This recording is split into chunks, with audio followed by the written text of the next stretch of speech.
იცით ეკლესიის სწავლება რომ ჩვენი ცოდვებით კვლავ და კვლავ ჯვარს ვაცვამ თვალს და რომ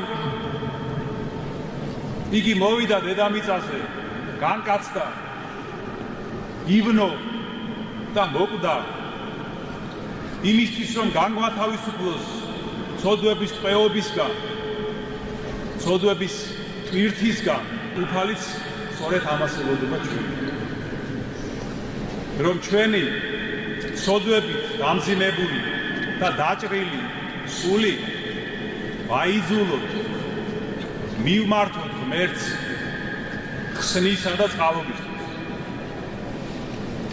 იმიტომ რომ მრავალი ჩვენგანი და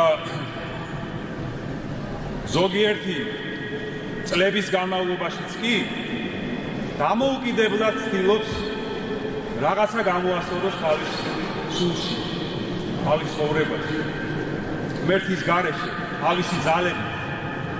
მაგრამ ეს უშედეგო ცდილობაა, მხოლოდ აპარტალნული და უგუნური ცდილობაა. რატომ? იმიტომ რომ ჩვენი გამოსწორება, შინაგანი ცვლილება მხოლოდ ღმერთს შეუძლია.